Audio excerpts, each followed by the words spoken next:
British Advanced Pain Clinic. నొప్పి మాయం surgery దూరం. For appointments 9155515563.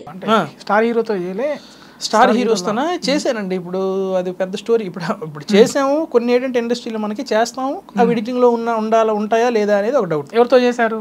సరే ఎడిటింగ్ లో ఉంది. డిస్కో రాజా చేశా, చాలా మంచి క్యారెక్టర్. అసలు డిస్కో రాజాయే పుష్ప కంటే పెద్ద బ్రేక్ అనుకున్నాను. రవితేజ గారితో మంచి కాంబినేషన్ అది. రవితేజ గారితో కాన్వర్జేషన్ అది చాలా ఫన్నీ సీన్ అది. అసలు ఆ సినిమాతోనే హైలైట్ అయిపోతాను అనుకున్నాను నేను, కానీ ఇది అన్ఫార్చునేట్లీ ఎడిటింగ్ లో పోయింది. చెప్పండి ఒకసారి. అంటే ఆల్రెడీ ఈ సినిమా కూడా రిలీజ్ అయిపోయింది కదా? సినిమా కూడా అయిపోయిందా? అంటే కొంచెం పెద్ద సీన్ అది. సార్ నేను యాక్చువల్లీ ఎట్లా ఉండేది ఇప్పుడు సారు అది ఏంటంటారంటే రవితేజ గారు ట్రాఫిక్ పోలీస్ గెటప్ వేస్తారు. అది సాంగ్ ముందు సీన్ అనమాట. నేను ఇలా బైక్ మీద వస్తా, బైక్ మీద వచ్చి అని అంటే ఆపుతారు. ఆపిన తర్వాత హెల్మెట్ ఏదరా అని అడుగుతారు అనమాట. అక్కడ ఒక చిన్న ఫన్నీ సీన్, హెల్మెట్ లేదంటే సార్ ఇప్పుడే ఇంట్లో మర్చిపోయాను అని అంటాడు అని అంటాను అనమాట. అని తర్వాత ఆర్సీ ఎదురా అని అంటే ఓహో సార్ సిల్లీ ఇప్పుడే సార్ వచ్చే ముందే మా ఫ్రెండ్ గడు పాకెట్లో పెట్టుకోరా అన్నాడు, కానీ మర్చిపోయింది. సో వాళ్ళకి మళ్ళీ ఇంకో లైసెన్స్, అలాగే ఒక్కొక్క దాని మీదకి ఆ ఫన్ అని ఆ టైప్ ఆఫ్ ఆయనకి ఎటకారంగా నేను అంటూ ఉంటాను. అనిసిన తర్వాత సర్లే అని చెప్పి ఫైన్ కట్టు అని డబ్బులు తీయమంటారు. ఫైన్ కట్టు అని డబ్బులు తీయమంటే నేను అప్పుడు చిన్న డ్రామా ప్లే చేస్తాను, ఎమోషనల్ డ్రామా. సార్ యాక్చువల్లీ అని చిన్న అంటే నిజంగా ఏడుపు కాదు, అది దొంగ ఏడుపు. ఆ టైప్ ఆఫ్ చేసిన తర్వాత సార్ వచ్చి ఆ డబ్బులు తీసుకొని ఆ పక్కనే ఒక షాప్ ఉంటుంది, ఆ షాప్లోనేమో హెల్మెట్ తీసుకొని వచ్చి హెల్మెట్ నా మీద ఇలా పెడతారు. నేను నిజంగా డ్రామా చేసినట్టు ఏడ్చి ఇలాగ మా అమ్మగారికి ఒంట్లో బాగాలేదు సార్ అనేది డ్రామా చెప్తా కదా. నిజంగానే మీ అమ్మగారికి ఒంట్లో బాగుందో లేదో నాకు తెలియదు, కానీ నీకేదైనా అయితే ఎక్కువ బాధపడేది ఆవిడే, అందుకే బైక్ మీద వెళ్ళినప్పుడు ఎప్పుడు కూడా హెల్మెట్ వేసుకొని వెళ్ళాలి అని చెప్పి హెల్మెట్ ఇలా పెట్టి ఒక చిన్న సోషల్ మెసేజ్ లాగా ఇచ్చి వెళ్ళిపోతుంటే నేను మళ్ళీ డ్రన్ బండి మీద వెళ్ళి సార్ అని పిలిస్తే అని అంటారు.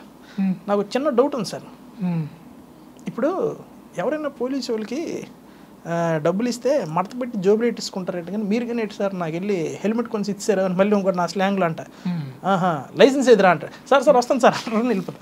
సో అదొక సీన్. అలాగే ఇంకొక సీన్, ఇలాగ ఒక 2-3 ఫన్నీ సీన్స్ ఉన్నాయి. అన్నీ పోయాయా? పోయింది అలాగని. అంటే అంత పెద్ద స్టార్తోని ఆ డైలాగ్ ఇది అనేది. అంటే ఎలా ఉండేవారు రవితేజ గారు మీతో, అంటే బిహైండ్ ద స్క్రీన్? అంటే ఇంతే జరిగింది నార్మల్ అంటే మాట్లాడారు అంటే మీరు పంచలేశారు కదా సినిమాలో. అదే నేను ఎందుకు అన్నాను అది బ్రేక్ అవుతుందని అనుకున్నానంటే, ఆయన యాక్చువల్ అందరికి పంచులు వేస్తారు కదా, లిటరల్ నేను ఆయనకి వేస్తాను పంచు. సో అందుకే ఆ సీన్ బాగా పేలుతుంది అనుకున్నా. సార్ బాగానే ఉన్నారు, బాగానే మాట్లాడారు. అంతా అయిపోయిన తర్వాత చాలా ఓపెన్గా ఉంటారు ఆయన. సినిమా అయిపోయిన తర్వాత కూడా వెళ్ళిపోతుంటే సార్ ఒక ఫోటో సార్ అన్న అప్పుడే ముందే అడగచ్చు కదా అదే అంటే దాదా అన్న ఫోటో ఇచ్చారు అంతే. అది ఒక నైట్ షూట్ జరిగింది అనమాట రామోజీలో, అదొకటి. నెక్స్ట్ గుంటూరు కారం చేసా, గుంటూరు కారంలో కూడా పోయింది. గుంటూరు కారంలో కూడా మహేష్ బాబు గారి కాంబినేషన్. ఇప్పుడు అదేంటంటే పెద్దలతో చేస్తున్నాను, ఒకటి ఏమో మంచి క్యారెక్టర్ ఎదిరిపోద్ది అనుకుంటే మళ్ళీ ఎడిటింగ్ లో పోతుంది. మహేష్ బాబు గారితో అంటే అది మరి అంటే ఇప్పుడు రవితేజ గారు అంత పెద్ద సీన్ కాదు, కానీ అంత పెద్ద సెలబ్రిటీ అంత పెద్ద స్టార్ తోని మనకి ఏదో క్యారెక్టర్ పడిన హ్యాపీనెస్ వేరు కదా. అది ఒక సునీల్ అన్న ఉంటారు సినిమాలో, వాళ్ళతో పాటు 4 యూట్యూబర్స్ ఉంటారు. అంటే యూట్యూబర్స్ ఇన్ ద సెన్స్ ఆ యూట్యూబ్ లో కొంచెం బాగా ట్రెండింగ్ అయిన వాళ్ళని పెడదాము, కొంచెం చూడడానికి రఫ్ అండ్ టఫ్ లుక్ ఉండాలి కానీ ఫుల్ కామెడీ చేయాలనే టైప్ లో డైరెక్టర్ గారు అనుకున్నారు త్రివిక్రమ్ సార్. సరే అని చెప్పి ఒక 4 సెలెక్ట్ చేస్తే మేమందరం సునీల్ గారితో ఉంటాం. ఒక చిన్న షాపింగ్ మాల్లో ఫన్నీ సీన్ అది. అయితే ఆ సీన్ చేస్తున్నప్పుడు సునీల్ అన్న ఫుల్ సీరియస్ ఉంటాడు, అది ఒక టైప్ ఆఫ్ ఫన్ అనమాట. వెళ్ళండిరా అని అంటే కొట్టడానికి వెళ్ళండి అనే టైప్లో. అలాగే ఒకరు వెళ్తాం, ఫన్ అవుతుంటుంది. అక్కడ మహేష్ బాబు గారు నించొని ఉంటారు, మనకు కొడుతుంటారు. మనం మళ్ళీ కామెడీగా సార్తో మాట్లాడుతుంటే పరిగెట్టి ఒక దగ్గర దాగుంటే పక్కన ఆడవాళ్ళ బట్టలు ఉంటాయి షాపింగ్ మాల్లో. ఆడవాళ్ళ బట్టలు తీసుకుని ఇలా చూస్తుంటే రే ఆడవాళ్ళ బట్టలు వేసుకుంటావు నువ్వు అంటే అయిపోయిన తర్వాత చంపడానికి వెళ్ళినప్పుడేమో రే వేసేయండిరా అని నేను ఒక్కొక్కడికి ఇలా కత్తిలు ఇస్తుంటే కత్తిలు పుట్టుకుని వెళ్తుంటారు సీరియస్గా. వెళ్ళిరా నువ్వు కూడా వేసే అంటేనే ఈ కత్తి వెళ్తే ఈ కత్తి రాదు ఏంటి కత్తి రావట్లేదు అని చూడగానే ఈయన పట్టుకుని ఉంటారు. అదే మళ్ళీ ఇంకో చిన్న పంచ్ కొట్టినట్టు అలాగే ఒక సీన్ జరిగింది సినిమాలో. బాగుంటుంది ఆ ఫన్నీ ఫైట్ సీన్, కానీ కాన్వర్జేషన్ చిన్న డైలాగ్స్ బాగానే ఉంటుంది. అది పండక్కి రిలీజ్ అవుద్ది చూసుకుందాం అనుకుంటే అది కూడా పోయింది. అలాగే చాలా డిసప్పాయింట్మెంట్ ఉంటాయి. ఇంకా ఇండస్ట్రీలో కామన్, అది అలవాటు అయిపోయింది. స్టార్టింగ్లో కొంచెం బాధపడేవాళ్ళం కానీ అలా పోతున్నాయని, బట్ ఒక సెర్టైన్ స్టేజ్ మనకంటూ ఒక క్యారెక్టర్ పడి అంటే ఇలా ఇప్పుడు ఇంతవరకు చేసినవి చిన్న చిన్న క్యారెక్టర్స్. ఈ సినిమాలో మనం యూట్యూబ్ వల్ల ట్రెండింగ్ అయ్యాం కాబట్టి పలానా ఒక పిల్లడికి ఒక క్యారెక్టర్ ఇద్దాం అని చిన్న బిట్ ఏదో పెట్టి అలా యాడ్ చేస్తారు. కానీ ఒక full length role throughout మంచి ఇంపాక్ట్ ఉన్న క్యారెక్టర్ ఏదైతే పడుతుంది సినిమాలో, అప్పుడు మనకి ఎడిటింగ్ ప్రాబ్లమ్స్ ఇంతవరకు అలాంటిది ఏం పడలేదు. అంటే అంత క్యారెక్టరైజేషన్ ఉండే క్యారెక్టర్ పడలేదు. ఫుల్ లెంత్ క్యారెక్టర్స్ చేసా. ఇప్పుడు అహింస అనే మూవీ ఉంది, ఫుల్ లెంత్ చేసా. అందులో తేజ గారి మూవీ ఫుల్ లెంత్ చేసా. నెక్స్ట్ బుట్ట బొమ్మ అని ఒక మూవీ, అది ఫస్ట్ హాఫ్ అంతా ఉంటుంది సినిమాలో. అది ఒక ఆటో డ్రైవర్ క్యారెక్టర్. అది కాకపోతే ఒక క్యారెక్టరైజేషన్, కంప్లీట్ క్యారెక్టరైజేషన్ ఉండే క్యారెక్టర్ ఎంతవరకు అయితే ఏది పడలేదు. సో అది పడితే కొంచెం మనకి తేజ గారు ఎలా కొడతారంట కదా, నిజమేనా? అందరూ అడుగుతున్నారు, ఎవరైనా ఇస్తాను ఎవరు చెప్పట్లేదు. మీరు అది కొట్టడం అనేది ఏమి ఉండదు, కాకపోతే ఆయన మాట్లాడితేనే కొంచెం భయం వేస్తుంది మనకి.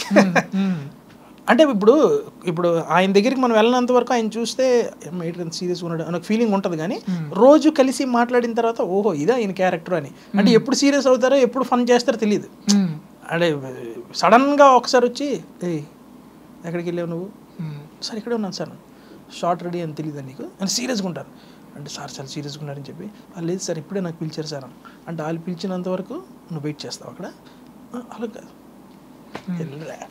అంటే అది సీరియస్ అవుతారో తెలియదు. సో ఆ టైప్ ఆఫ్ క్యారెక్టర్. కొట్టడాలు ఏం లేవు అసలు. టు బి ఫ్రాంక్ చెప్పాలంటే మాకైతే మేము షూటింగ్ జరుగుతున్నప్పుడు ఏదైనా డైలాగ్స్ చెప్పాలంటే చాలా ఓపెన్గా సార్ దగ్గరికి వెళ్ళిపోయి, సార్ ఇప్పుడు ఈ డైలాగ్ వెళ్ళేద్దాం అనుకుంటున్నాను, ఐడియాస్తో చెప్పారంటే ఇలాగ ఒక పంచ్ వచ్చింది. ఎస్ ఏ డైలాగులు వస్తే చెప్పు, నాకు నచ్చిందంటే పెట్టేద్దాం అంటే ఫ్రీడమ్ ఇస్తారు యాక్టర్కి, ఫ్రీడమ్ ఇచ్చేస్తారు. అండ్ చాలా ఫన్నీ. అహింస అడివి గిడివి మొత్తం హింస ఏం అవ్వలేదు, బట్ లిటిల్ ఎంజాయ్ చేసాం బాగా. ఎందుకంటే మధ్యప్రదేశ్ అని ఊరు ఎప్పుడు వెళ్ళలేదు. సో మంచి మంచి లొకేషన్స్ తిరగడం చాలా బాగా. ఏంటి అప్కమింగ్ మూవీ ఏంటి? అప్కమింగ్గా ప్రెసెంట్ అయితే పొలిమేరా 3 అని, పొలిమేరా 1 2 చూసారా? హిట్ ఆ సినిమా. అది 3 ఇప్పుడు తీస్తున్నారు కొంచెం హై బడ్జెట్లో. అంటే 1 2 హిట్ అయింది కాబట్టి 3 పార్ట్ 3 కొంచెం హై బడ్జెట్లో చేస్తున్నారంట. సో దాంట్లో క్యారెక్టర్ ఓకే అయింది, మంచి క్యారెక్టరే. నెక్స్ట్ RC16 ఒకటి రామ్ చరణ్ గారిది, అది స్లాంగ్ శ్రీకాకుళం వేసా, శ్రీకాకుళం వైజాగ్ స్లాంగ్ సినిమా అంతా. సో అందులో కూడా క్యారెక్టర్ ఓకే అయింది. ప్రజెంట్ చేయడం అయితే గీతా ఆర్ట్స్లోన మన శ్రీ విష్ణు గారి మూవీ చేస్తున్నాను. నెక్స్ట్ ఇంకోటి కొత్త హీరోతోని ఫుల్ లెంత్ ఫ్రెండ్ క్యారెక్టర్ ఒకటి చేస్తున్నాను ప్రజెంట్. ఓకే, ఖచ్చితంగా మీకు మంచి మంచి క్యారెక్టర్లు పడాలి, ఫుల్ లెంత్ క్యారెక్టర్లు పడాలి. అదే సార్, దాని గురించి వెయిటింగ్. మంచి ఇంపాక్ట్ ఉన్న క్యారెక్టర్ పడితే మాకు కూడా ఒక చిన్న ఛాలెంజింగ్గా ఉంటుంది కదా. ఇప్పుడు నార్మల్గా ఎంతవరకు మేము చేసే రెగ్యులర్ ఫన్ ఏదో కామెడీ, ఫన్ బకెట్ ద్వారా వచ్చిన కామెడీ ఇవన్నీ చేసాం. కానీ ఒక డిఫరెంట్ రోల్స్ చేస్తే మాకు ఛాలెంజింగ్ ఉంటుంది, చేయాలి అని వెయిట్ చేస్తున్నాం. ఆడిషన్స్కి వెళ్తున్నాం, ఆడిషన్స్ ఇస్తున్నాం దేవుడి దయ వల్ల. చివరిగా పుష్ప 3లో అందరూ విజయ్ దేవరకొండ అని సస్పెన్స్ పెడతారు కదా పుష్ప 3 కోసం. సో మళ్ళీ తనే ఏమంటాము షెకావత్ పుట్టి మళ్ళీ వస్తాడు, లైక్ చనిపోడు అనేసి అంటున్నారు. మాకేమైనా క్లూ ఇవ్వగలుగుతారా? పుష్ప అంటే ఏం తెలియదు సార్ నాకు కూడా ఏం తెలియదు. అంటే ఇప్పుడు నేను నాదేదో ఫుల్ లెంత్ రోల్ సినిమా అంత పెద్ద రోల్ అనుకోండి, కొంచెమైనా నాకు ఆ స్టోరీ గురించి తెలిసే ఛాన్స్ ఉంటాయి. మనం కొంచెం చిన్న క్యారెక్టరే కాబట్టి మనకి ఇచ్చేంత వరకు ఏ రెస్పెక్ట్ ఉంటుందో అంతే. మనం ఇప్పుడు మనం వెళ్ళి ఏటన్నా నెక్స్ట్ స్టోరీ అంటే మనకు చెప్పరు. సో నేను కూడా నార్మల్ ఆడియన్స్ లాగే ఏం జరుగుతుందా అని వెయిటింగ్. కాకపోతే లాస్ట్ ఫైనల్ షాట్ చూస్తే ఆ కట్అవుట్ కొంచెం విజయ్ దేవరకొండ గారిలా కనిపించారు. సో ఆ హైట్ అదంతా. సో ఆయనే అనుకుంటున్నాను నేను. అయితే ఎందుకు వచ్చిందంటే ఇది బలంగా జనరల్గా సుకుమార్ గారు పూరి గారు మాట్లాడుకుంటున్నప్పుడు విజయ్తో ఎక్స్పీరియన్స్ ఎలా ఉందని అనేసి అడుగుతారు. ఎవరు అడిగితే మీరు కూడా చూస్తారా, చాలా బాగుంటుంది, మీరు కూడా చూస్తారు కదా, ఆల్రెడీ మీరు చేయబోతున్నారు అని సుకుమార్తో అంటారు. సో ఆ ఉద్దేశంతో ఇట్లా నెక్స్ట్ ప్రాజెక్ట్ తనదే అనేసి అంటున్నారు. సో మీ దాంతో క్లియర్ అయిపోయింది అనుకుంటా నేను. లేదు, నేను కూడా నార్మల్ ఆడియన్స్ గెస్ట్ చేస్తున్నాను అంతే, నిజమా అబద్ధం నాకు తెలియదు. మరి ఏది చేసినా సార్ ప్లాన్ కొంచెం పీక్స్లోనే ఉంటుంది, చూడాలి మరి. అండ్ ఆయన తీసేది ఏదైనా కూడా సర్ప్రైజింగ్ ఎలిమెంట్ లాగా ఉంటేనే బాగుంటుంది. నేను కూడా లిటరల్లీ తెలిసినా కూడా తెలియకూడదు అన్నట్టు ఉంచుకుంటాను. ఎందుకంటే ఆ పెప్ బాగుంటుంది, ఆయన సర్ప్రైజింగ్ ఎలిమెంట్స్ తీసే షార్ట్స్ అన్ని కూడా చాలా బాగుంటాయి. కిసిక్ 2 సాంగ్ కూడా ఉంటుందా? ఎందుకంటే అది చెప్పొచ్చు కదా, ఎందుకంటే దానికి కారణం మీరే కాబట్టి. కిసిక్ 2 సాంగ్ ఉంటుందో లేదో తెలియదు. Okay, just kidding. ఓకే,